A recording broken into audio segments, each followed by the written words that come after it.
பக்காட்டியில் 3 பக்காட்டி இருக்கு என்கிட்ட. ரெட் எடுக்கட்டுமா, க்ரீன் எடுக்கட்டுமா, ப்ளூ எடுக்கட்டுமா பக்காட்டி? க்ரீன் எடு. வேற எஸ்பிளஸ் எப்படி இருக்க போறதுல எப்படி இருக்க போறது தெரியலடா. அவன் வந்திருக்கானா அந்த லூசு பையன்? இருக்கான். லாஸ்ட் டைம் மாறினானே நம்ம கூட. பாருங்க அவன் இருக்கான்னு பாருங்க. பேரு அவன் இருந்தானா அவன் நம்ம இப்பயே குவிட் பண்ணிடுவோம். வேஸ்ட். அவன் மாதிரி தான் அந்த R8 வச்சிருக்கான் பாருங்க, அவன் தான். ஐயோ அப்படியா? இருக்க பேரை பார்த்தா நான் சொல்லிட்டு நான் இல்லடா அவன் இல்லடா. அவன் இல்லை. சவுண்டு வேற லெவல்ல இருக்கிறான். யுனைட்ல சவுண்ட் மாட் பண்ணிருக்காங்க. எப்படி போது பார்த்தீங்களா ரெகரா? ஆனால் கிராஷ் நாயிடா தள்ளி விட்டான்டா. ஐயோ நல்லா பிடிக்குதுங்க இந்த காரு. பட் சீக்கிரமாக கிராஷ் ஆகிடும். ரொம்ப கஷ்டம் ஹேண்டில். பிரேக் அடிச்சு ஓட்டணும். எக்ஸ்ட்ரா ஸ்பீட் லிமிட் வந்து ரிமூவ் பண்ணிட்டான்டா யுனைட்ல. புரியுதா உனக்கு? இப்போ ஒரு சில கார் 350 லாக் ஆயிருக்குன்னா 400 வரைக்கும் போகலாம். ஓ ஓ அப்போ காரே உங்களுக்கு தேவையில்லை. எல்லா காரையும் நீங்கள் ரெகரா மாதிரி ஓட்டலாம்.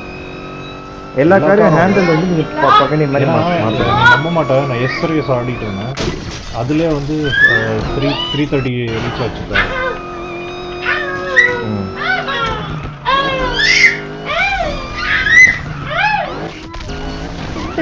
ஹேண்டில் செம்மையா இருக்குங்க ரெகரா. இப்போ எப்படி? எனக்கு ஸ்பீடை கண்ட்ரோல் பண்ண முடியல. அவ்வளோ ஃபாஸ்ட்டாக போகுது எனக்கு. ஆமாம் எனக்கும் அதே தான். பிச்சுக்கிட்டு போகுது, சுவங்கின்னு போகுது.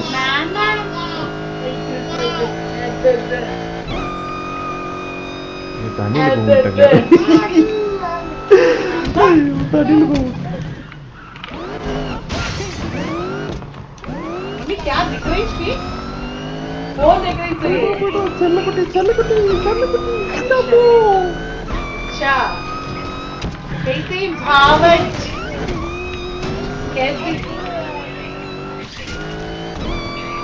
உன்னை விட்டுறா, என்ன விட்டுறா என் செல்லம்.